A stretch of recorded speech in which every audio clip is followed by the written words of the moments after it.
And welcome back to Focal Point AFR Talk. Brian Fisher is my name. The program is Focal Point, the home of muscular Christianity on Conservative Talk Radio.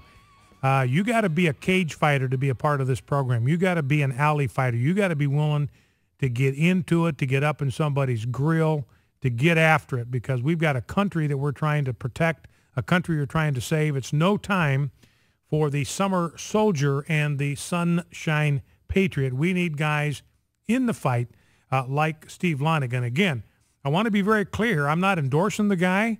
This is not about party. This is about a guy, regardless of his party affiliation. He could be running on the Martian Party for all I care. It is his values that he espouses, that he proclaims, that he defends, that he will fight for. That's the thing that kind of gets me pumped and gets my circulation up, and I'm sure does the same thing for you. Let's grab that audio bite if we can. Adam, can we run that audio bite of the Common Core thing? Can we run that through the board? I came across this kind of late, so we didn't have time to cut it up as a video clip. But, you know, and this is just kind of a departure from where I want to go with the program, but just gives you an idea of kind of what we're up against in our education system.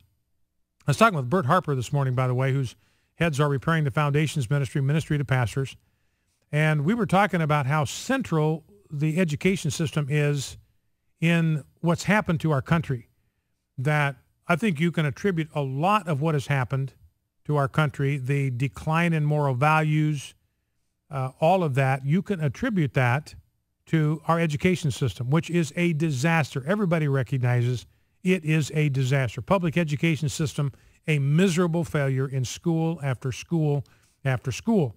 Now, you've got a lot of great teachers. You've got a lot of good teachers that are in these schools. Don't misunderstand me. I'm not including everybody in public education system with this brush. You've got a lot of school districts and a lot of schools, particularly scattered throughout the South, that still have strong moral leadership in the superintendent's position, the boards, the principals of the school. So please don't misunderstand me here.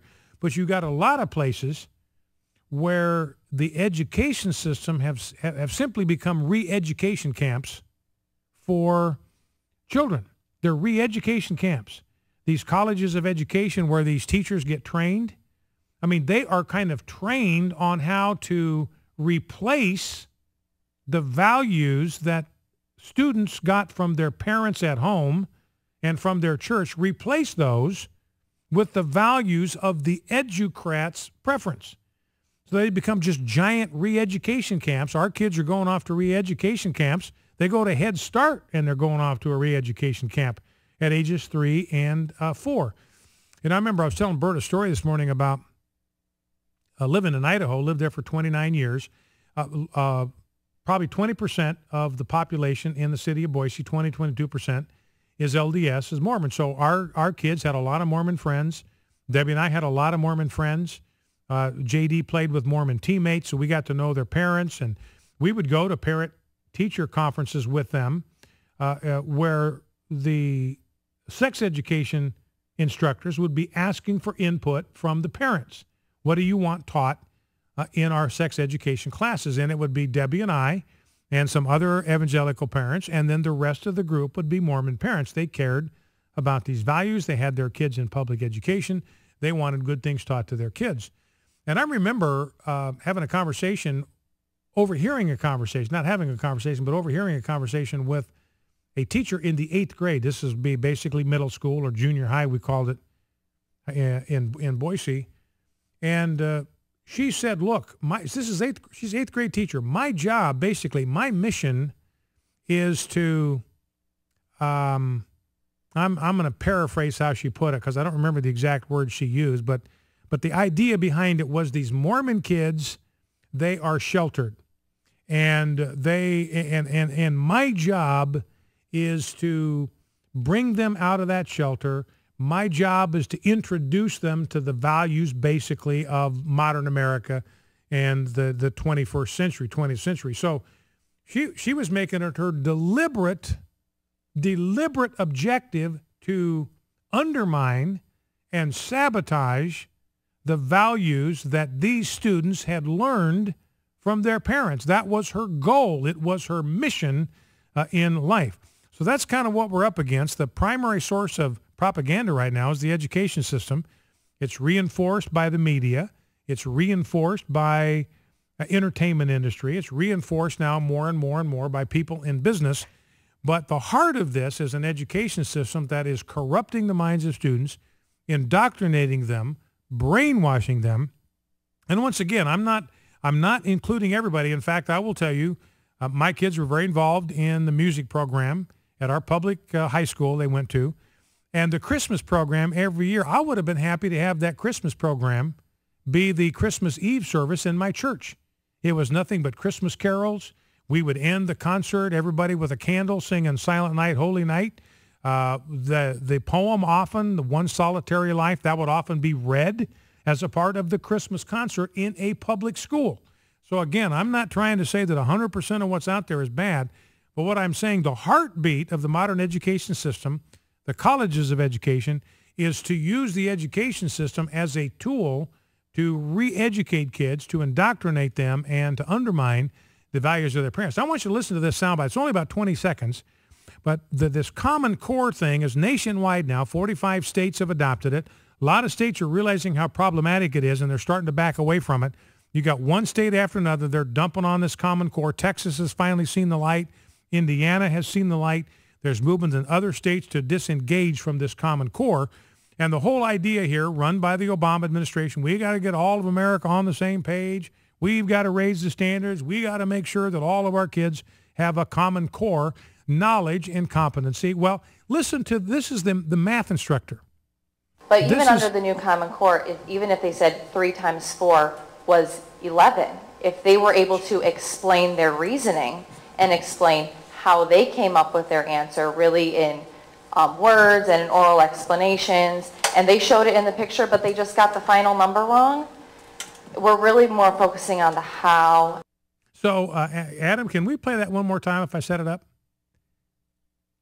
Okay, I want you to play that again, because this is where Obama wants to take our entire education system. Now, you and I know that 3 times 4 is 12. It's not 11. It's not 13. It's not 34. It's not 7. 3 times 4 is 12. That is the answer. It is the only answer. Every other answer is wrong. Every other answer is not close. It's just plain wrong. So, when you and I were in school, we still have the flashcards around somewhere that we used with our kids even before they went to school. We had the flashcards with the addition, with the multiplication, and they had to get the right answer, or they'd have to do that card over. And here you got this. This is somebody that's training teachers on how to implement this Common Core curriculum. And she says, look, we will be happy if a student says 3 times 4 is 11, we will accept that answer. We will be happy with that answer. We will affirm that answer as long as the child can explain to us how they got the answer wrong. And if their explanation for how they came up with the wrong answer is persuasive and convincing enough, we're going to give them credit for the answer. Now, you think that's just impossible to believe, but this is coming from the lips of one of the women that is teaching people how to implement Common Core. Let's hear it again. But even under the new Common Core, even if they said 3 times 4 was 11, if they were able to explain their reasoning and explain how they came up with their answer really in words and in oral explanations, and they showed it in the picture, but they just got the final number wrong, we're really more focusing on the how. We're really more focusing on the how. This is just unbelievable. So that's where we're headed. That's where Obama wants to take the entire education system. So it's no wonder. I mean, is there any wonder why we are trailing the world in math and science? Is it any surprise to you when our kids are being taught this kind of gibberish? Now, just try to get a job. Well, if NASA still existed, we were still trying to send people into space. Imagine trying to get a job with NASA when you didn't even know what 3 times 4 was. NASA's not going to say, well, you know, that's an interesting try. Can you explain to us how you came up with a disastrously wrong answer? We would love to put you in charge of our space program. We have very precise calculations to get these rockets into orbit, and we would love to have you as a part of our team. Walk us through how you came up with 3 times 4 equals 11 one more time. Number to call if you want to join the program, 888-589-8840, 888-589-8840 is the number to call. Want to talk a little about what's going on with this healthcare debate. By the way, speaking of President Obama, Oliver Stone, this guy's uber left-wing Hollywood producer, and he is now calling Obama a snake because of this NSA thing.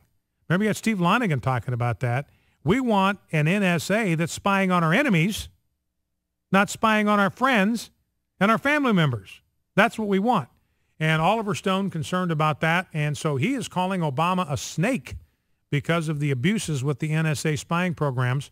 Obama is a snake, Stone told an audience in Tokyo on Monday. He is a snake, and we have to turn on him. So now it's going to be Oliver Stone that is going to be sent to mandatory sensitivity training. Now let's, I don't have time for any sound bites, so we'll have to save those for after the break. But I do want to, I want to get into this healthcare business and kind of the debate over defunding Obamacare, because that thing is starting to heat up all across the fruited plain. And coming right out of the break, I'll set this up now and we'll play it coming right out of the chute. I'm telling you, the left is freaked out by Ted Cruz. You can tell who the left fears because that's who they attack. If they don't attack somebody, then that person is no threat to them. They could care less about them. The only people that they attack are people that they're worried about, people that they're afraid of, people that threaten their agenda. And so now CNN is going after Ted Cruz. Remember CNN, when people were raising questions about Obama's legitimacy, whether he was born in America, that was scandalous, that was conspiratorial, that was horrible. But now CNN going full birther on Ted Cruz. We'll play the soundbite when we come back. Stay with us.